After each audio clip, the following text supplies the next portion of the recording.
kami sering dianggap konservatif, ya, belajar untuk melihat bagaimana hidupnya orang miskin ini dan kira-kira bagaimana kita dapat melayani atau menanggapi. Kita harus memperhatikan, mempelajari sistem kehidupan manusia.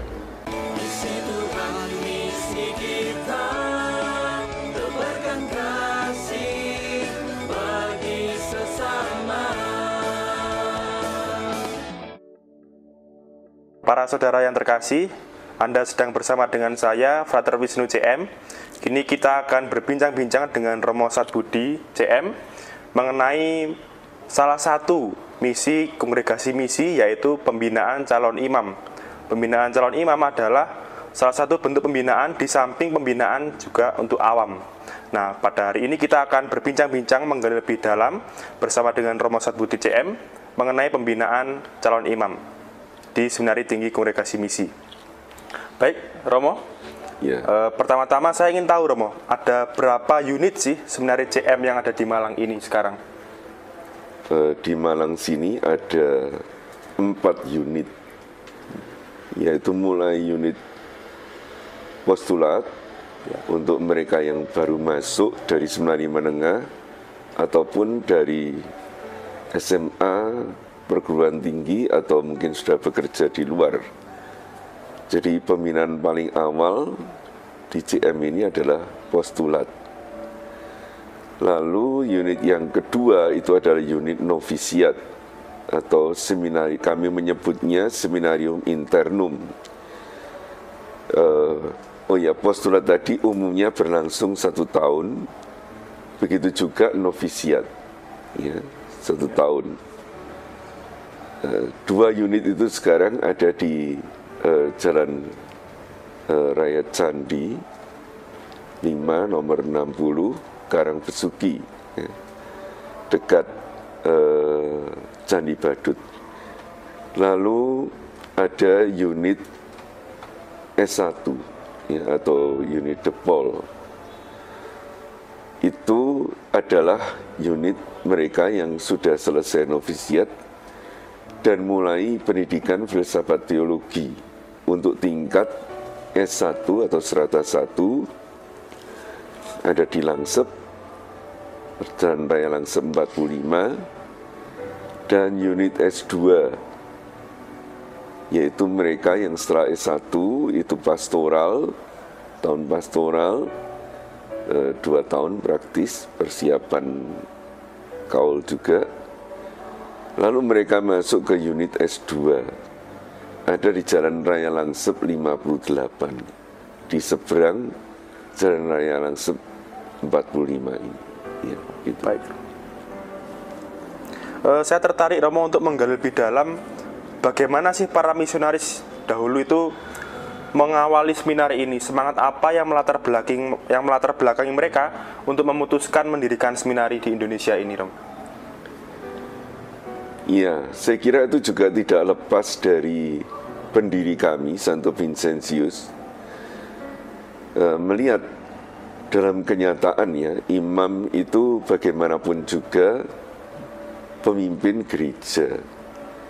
Kalau mau membangun gereja, kita harus memperhatikan pendidikan imam. Ya. Karena itulah bahkan sejak awal datang misionaris ini tidak hanya bekerja, tapi mereka juga mulai memikirkan untuk mendirikan seminari. Tentu saja situasinya waktu itu juga tidak mudah, ya. Maka ada seminari-seminari rintisan sebelum perang, yang dimaksud Perang Dunia Kedua, itu dikirim ke Belanda, ya. Ada 1 imam. Namun sesudah perang mulailah dirintis seminari di Indonesia ini. Diawali di Surabaya, lalu pernah juga di Rembang, di Garum, di Kediri, lalu akhirnya mulai tahun 1971 dengan semangat pembaruan dari Konsili Vatikan kedua yang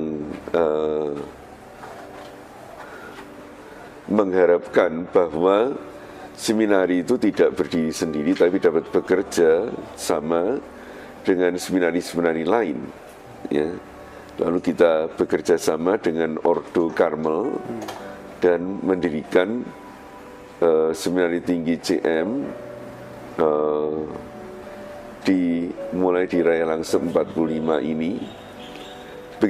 Begitu juga Ordo Karmel, mereka dari Batu itu juga turun ke Malang. Lalu frater-frater kami itu kuliah bersama, ya. Dan kemudian diikuti oleh frater dari Keuskupan Malang, Keuskupan Surabaya, Keuskupan Denpasar, ya.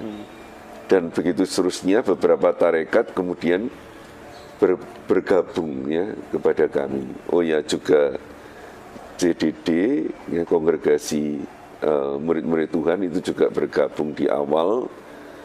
Kemudian Kongregasi Pasionis, lalu SPD, ya, dan seterusnya, ya. Sampai sekarang juga MSF, Regio Jawa, SMM, dan sebagainya. Begitu. Terima kasih, Romo. Lalu untuk seminari tinggi CM ini, Romo, nilai-nilai apa sih yang ditekankan untuk dibinakan kepada para frater ini, sehingga nanti kedepannya harapannya bisa menghidupi semangat kongregasi itu, Romo? Ya, itu juga tidak lepas dari semangat pendiri kami yang selalu tanggap pada kebutuhan zaman, ya. Dan khususnya tentu saja adalah kebutuhan umat, ya. Maka para frater ini dibina untuk sungguh-sungguh terbuka pada dunia ini, ya. Dan ini juga sesuai dengan semangat dari Konsili Vatikan kedua. Terbuka pada dunia bukan berarti lebur ke dalam dunia, tetapi sungguh-sungguh memahami keadaan umat. Ini yang sangat perlu ditekankan juga oleh pendiri kami, ya. Tentu saja itu semua melihat dunia, melihat kondisi umat dan sebagainya itu dengan teropong Injil, ya. Yaitu bagaimana kira-kira Yesus sendiri melihat dunia ini, melihat manusia ini, melihat masyarakat ini, dan bagaimana kira-kira Yesus menanggapinya. Karena itu, ya, walaupun Injil itu memang, ya, boleh dikata terang, ya, bagi iman Kristiani, iman Katolik khususnya.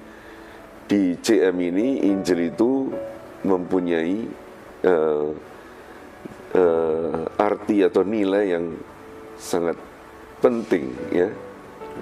Karena Vincentius mengatakan bahwa Yesus Kristus sendiri itu adalah aturan segala misi, ya, misi manapun juga. Maka kita harus sungguh-sungguh mendalami Injil, merenungkannya, dihidupi olehnya.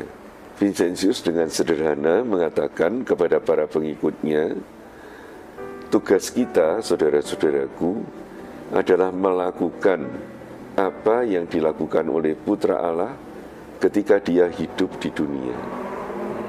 Sangat sederhana, tapi juga sangat jelas bahwa kita itu harus sungguh-sungguh mendalami hidupnya Tuhan Yesus, supaya kita dapat melayani di mana saja dan kapan saja.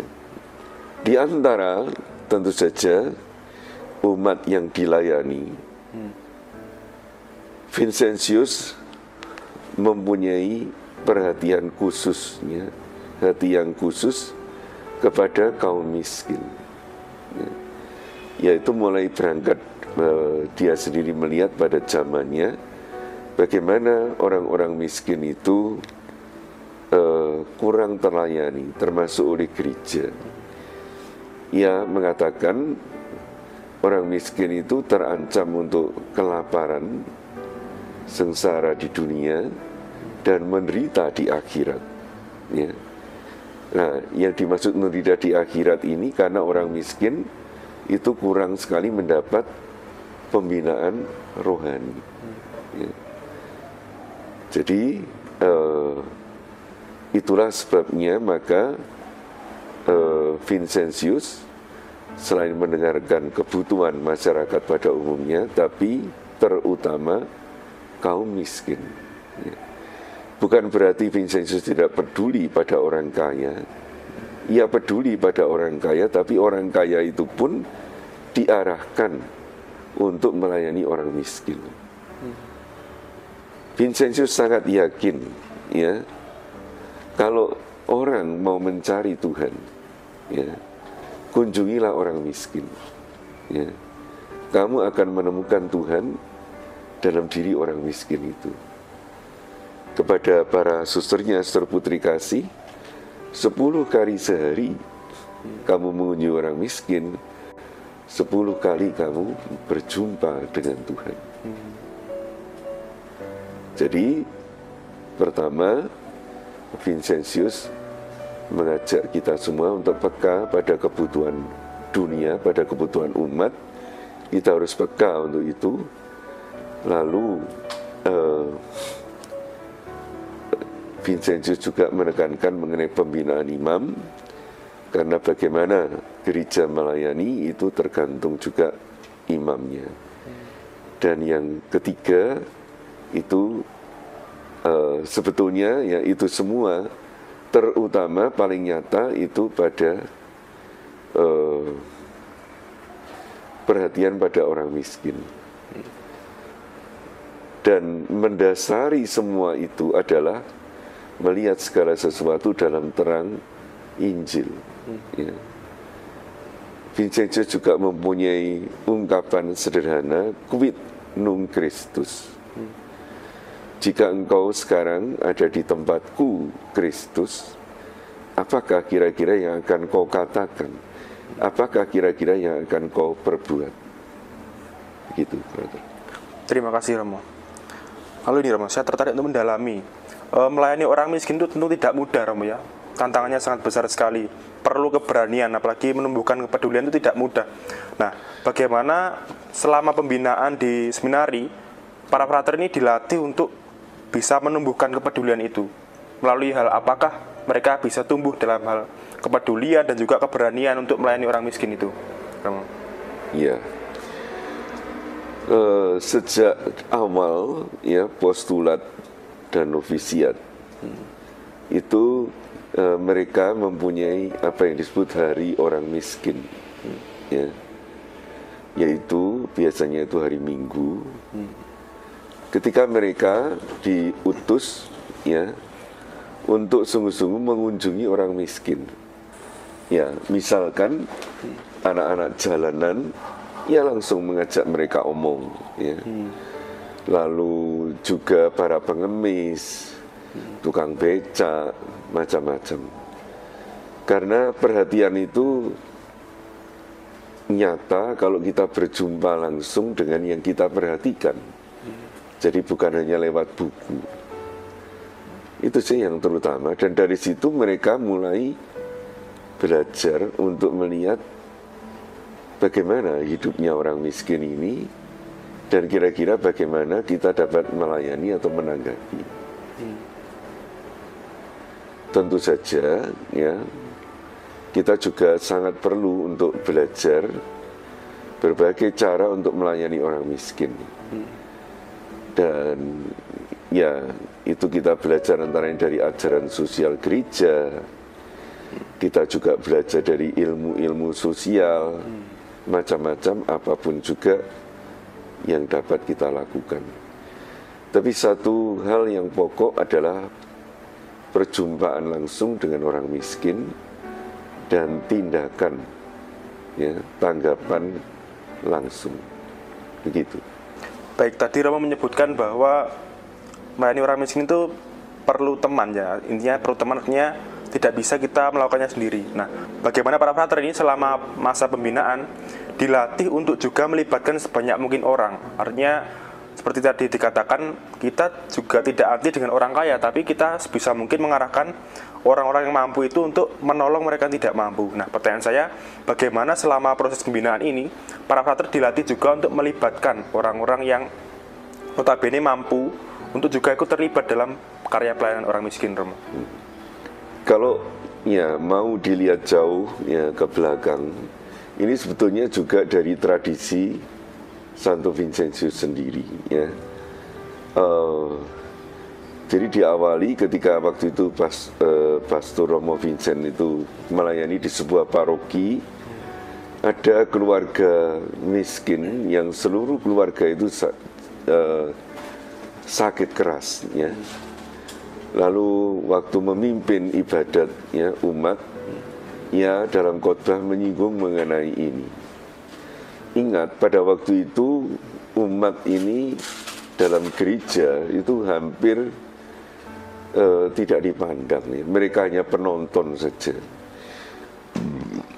Tetapi setelah Vincentius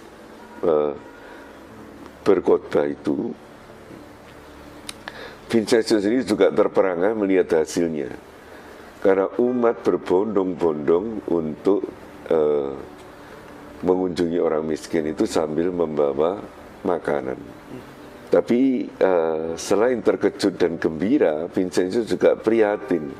Dia terkejut dan gembira karena ternyata ya inilah gereja. Gereja itu bukan hanya saya.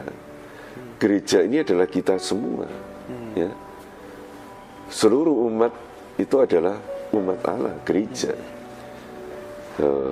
Dia melihat itu luar biasa kekuatan itu. Tapi dia prihatin karena makanan-makanan itu juga tentu tidak lama akan rusak, bahkan sebelum keluarga miskin itu dapat sembuh. Ya, lalu dia mengajak bicara beberapa dari mereka, menunjukkan permasalahannya, dan mereka lalu melihat bersama apa yang dilihat Vincentius itu, lalu mereka mengorganisasi diri, ya. Mereka menggilir supaya setiap hari itu ada yang mengunjungi dengan membawa makanan, sehingga makanan itu segar. Kalau perlu makanan panas juga masih hangat, sampai keluarga miskin itu sembuh, ya. Dan inilah dimulainya ya persaudaraan cinta kasih yang sampai sekarang ya itu menjadi AIC. AIC itu adalah Asosiasi Internasional Cinta Kasih. Ya, anggotanya ada ratusan ribu di dunia, terutama memang ibu-ibu. Ya. Nah, tentu ini baru organisasi pertama dan Vincentius terus mengembangkan, ya, terus mengembangkan AIC ini, bahkan sampai juga ke seluruh Perancis. Tentu waktu itu Vincentius juga dengan cerdik ya, meminta izin gereja ya, dan izin itu diperoleh dari Keuskupan Lyon, di mana waktu itu Vincentius melayani. Kalau sudah ada izin dari keuskupan itu, lalu ini betul-betul diakui sebagai karya gereja, sehingga bisa didirikan di mana saja. Dan Vincentius melihat perkembangan yang luar biasa. Bahkan ibu-ibu menteri, ya, boleh dikata pejabat-pejabat teras atas, itu juga ingin diorganisasi menjadi seperti AIC ini. Jadi di sini kita melihat ya bagaimana Vincentius itu peka untuk menangkap penyelenggaraan ilahi dan terbuka ya untuk menanggapi. Ya, ia melihat bahwa penyelenggaraan ilahi itu sebetulnya terus mau menggerakkan orang. Ya. Hanya seringkali para pemimpin gereja ini kurang peka. Ya. Mereka memang gereja Katolik terkenal dengan perencanaan, administrasi yang ketat dan sebagainya. Tapi satu hal yang diingatkan Yesus adalah keterbukaan pada penyelenggaraan ilahi yang seringkali berkarya melampaui rencana-rencana kita. Ya. Dan itulah yang perlu juga disadari oleh para frater semasa pendidikannya. Kita tidak mungkin melayani orang miskin yang begitu banyak sendirian. Selain keterbatasan tenaga juga dana, ya. Tapi ada begitu banyak orang sebetulnya kalau kita mau menyentuhnya, mereka akan tergerak juga untuk bertindak. Ya, gitu. Terima kasih Romo. Lalu ini Romo, pembinaan calon imam itu kan tidak lepas dari konteks zaman Romo. Ya. Nah, sementara kita tahu bahwa zaman sekarang sudah berkembang begitu pesat. Nah, tentu ini akan sangat berpengaruh terhadap pembinaan. Nah, pertanyaan saya, tantangan apa sih yang terbesar menurut Romo dalam proses pembinaan menghadapi zaman yang sudah berubah ini?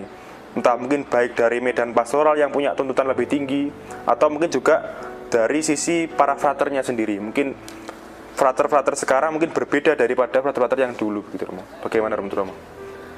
Ya, memang kita harus peka ya pada perkembangan zaman.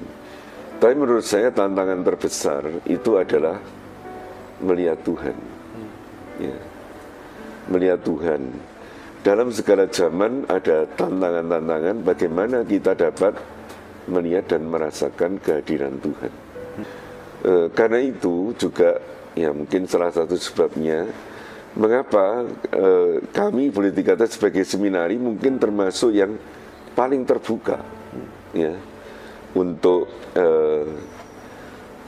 bagaimana fraternya sejak awal itu sudah terlibat pastoral. Tapi selama pembinaan ini dalam arti tertentu kami sering dianggap konservatif, ya, yaitu membatasi penggunaan media sosial. Ya. Terutama handphone untuk pribadi. Beberapa seminaris sudah membuka ini, masing-masing frater bisa punya, tapi kami tetap ya ketat melarang ini. Ya, ini bukan sekedar peraturan, tapi kami melihat bahwa kalau media sosial itu dibiarkan bebas, dia akan memasuki semua lorong kehidupan kita, ya. Sehingga sampai kita dalam arti tertentu abai untuk melihat Tuhan. Ya. Jadi sekali lagi tantangan terbesar itu adalah bagaimana supaya kita ini tetap tidak kehilangan ya pandangan kita dari Tuhan yang memanggil dan membimbing kita. Kalau kita bisa sungguh-sungguh melihat ini, perkembangan zaman apapun saja akan kita hadapi bersama dengan Tuhan. Ya, begitu. Kasih Romo. Lalu kalau Romo sendiri menilai, apakah hasil dari pembinaan selama di seminari ini bagi misi gereja sudah cukup berkontribusi positif atau bagaimana? Apakah masih ada hal yang masih perlu dikembangkan lagi atau bagaimana? Kita semua tidak pernah boleh puas. Ya. Kita memang bersyukur atas perkembangan yang terjadi, tapi tidak pernah boleh puas. Apakah kita itu dapat melayani secara sungguh-sungguh sesuai dengan kebutuhan zaman. Ya. Dan ini sebabnya mengapa kita perlu terus-menerus belajar dari buku, tapi juga belajar dari lapangan. Ya. Dan ya inilah yang terus-menerus kita lakukan. Ya. Maka juga selama pandemi, ya. Kita juga mengupayakan segala cara supaya kita dapat tetap menyentuh umat dengan pastoral lewat media sosial. Ya. Tapi jadi yang perlu kita tanamkan adalah keterbukaan kita untuk melayani, karena kita dipanggil oleh Tuhan. Pertama-tama tadi saya katakan tantangan utama adalah bagaimana melihat Tuhan atau mendengarkan Tuhan, terutama yang memanggil kita, tapi juga peka pada kemana Tuhan itu mengutus kita. Bagaimana pandangan Romo mengenai pembinaan calon imam kongregasi misi ke depannya? Apa harapan dan juga mungkin kerinduan-kerinduan mimpi-mimpi yang masih menjadi angan-angan bagi Romo untuk pembinaan calon imam CM di Indonesia ini ke depannya, Romo? Iya. Oh iya, tadi ada satu hal yang sedikit terlewatkan untuk pertanyaan sebelumnya. Ya. Supaya kita juga peka pada perkembangan zaman, juga pada keadaan umat, frater ini diajar untuk dapat hidup mandiri, ya, termasuk cuci pakaian, membersihkan kamar dan sebagainya, masak kalau perlu, ya juga membuat perbaikan-perbaikan kecil, karena ini sangat dibutuhkan. Lebih-lebih tempat misi yang seringkali sulit kita menemukan orang, kita harus mengerjakan sendiri. Ke depan, saya kira dasar-dasar ini tetap kita pertahankan. Ya. Kita adalah calon dan imam yang hidup, diutus dan berkarya di dunia. Ya. Jadi kita ini harus sungguh-sungguh memahami dunia. Ya. Tapi memahaminya tidak memahami menurut mata dunia, tapi mata Kristus, terutama dalam Injil. Ya. Ini pola dasarnya, ya, pola dasarnya, dan melayani juga sebagaimana Kristus itu melayani. Ingat kata-kata Vincentius, kita ini sederhana sekali, tugas kita itu adalah melakukan apa yang dilakukan Putra Allah ketika ia berada di dunia. Dan karena itu kita setiap kali diingatkan quid nunc Christus, ya. Kalau Kristus ada di tempatku sekarang, apa kira-kira yang akan kau katakan, apa kira-kira yang akan kau perbuat. Nah, ini saya kira membutuhkan imajinasi iman, ya, imajinasi kreatif kita, ya, seandainya Kristus ada di tempat ini. Apapun, ya, perubahan zaman itu terus akan terjadi, tapi dasarnya adalah ini. Kita ini hidup di dunia, kita diutus ke dalam dunia, tapi kita diutus bersama dengan Kristus. Ya, Kristus yang juga sangat peka pada permasalahan-permasalahan dunia dan bagaimana mengatasinya. Saya tidak bisa tentu saja bicara detail mengenai ke depan bagaimana, karena zaman berubah begitu cepat, ya. Tapi dua hal ini perlu kita pegang. Kita harus mempelajari dunia sungguh-sungguh dan mempelajarinya bersama dengan Injil, bersama dengan Kristus. Mungkin baik juga saya menyebut di sini. Jadi kami keluarga Vincentian akhir-akhir ini, sebetulnya ya sudah kira-kira 2 dekade ini, mantan Superior Jenderal kami, Romo Robert Maloney, mempunyai pertanyaan dasar, ya. Kita sudah sekian lama melayani orang miskin, ya, termasuk orang miskin zaman ini. Tapi sebetulnya apakah kita sungguh mengubah hidup mereka? Nah, lalu Romo Maloney ini menemukan bahwa kalau ingin sungguh mengubah kehidupan orang miskin, kita harus memperhatikan, mempelajari sistem kehidupan manusia. Ya. Maka diperkenalkan apa yang disebut systemic change, ya, perubahan sistemik, ya, bukan sistematik tapi sistemik, ya, sesuai dengan sistem. Karena di dunia ini segala sesuatu itu ada sistemnya, ya. Dan untuk itu supaya ini tidak hanya merupakan gambaran ideal, Romo Maloney melihat, ya, karya-karya keluarga Vincentian yang sungguh mengubah, ya. Dan itu antara lain, ya, Akamaswa, itu desa atau kota kecil di Madagaskar sekarang yang indah, bersih, kuat, itu diawali sebetulnya oleh kaum gelandangan di bawah bimbingan Romo Pedro OPK. Ya, jadi perubahan sistemik ini perlu sungguh-sungguh kita lakukan. Kalau tidak, jangan-jangan kita itu melayani orang miskin sebagai hobi, ya, bukan demi kesenangan kita, bukan untuk kemajuan orang miskin ini.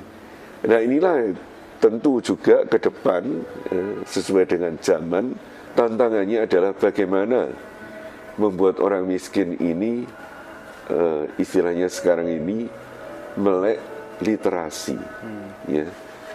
Melek literasi itu artinya mereka tidak hanya bisa baca tulis, tapi mereka memahami sungguh-sungguh kehidupan mereka, mengerti apa yang terjadi di dunia ini, di mana tempat mereka, dan bagaimana mereka bisa berperanan supaya mereka dapat hidup.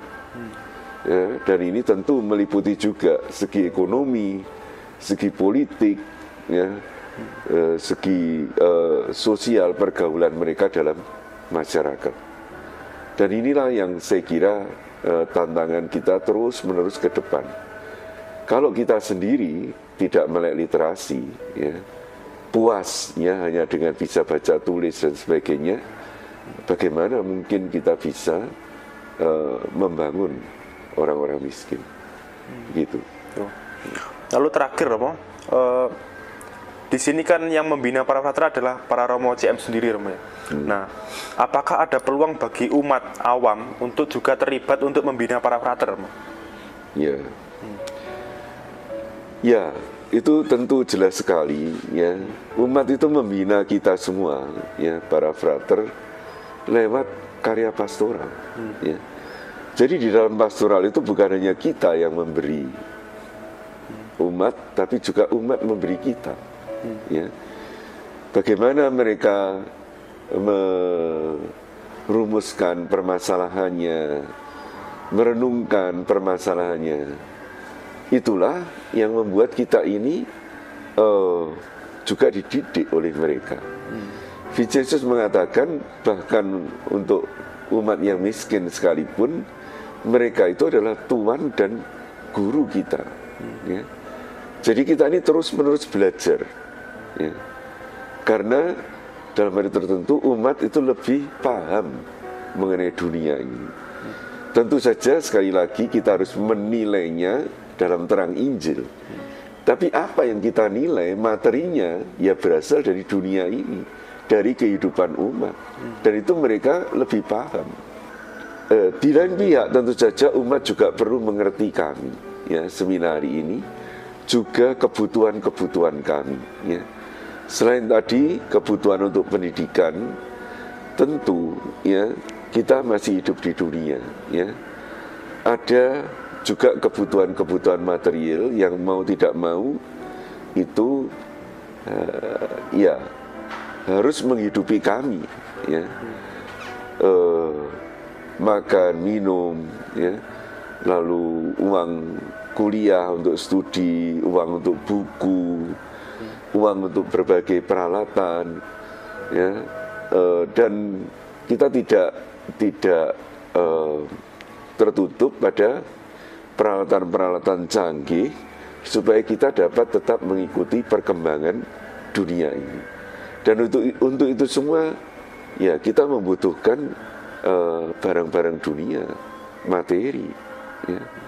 Yesus sendiri, ya, juga dalam merasul didukung, ya, oleh ibu-ibu yang kaya itu, ya, sehingga misinya ini dapat lancar.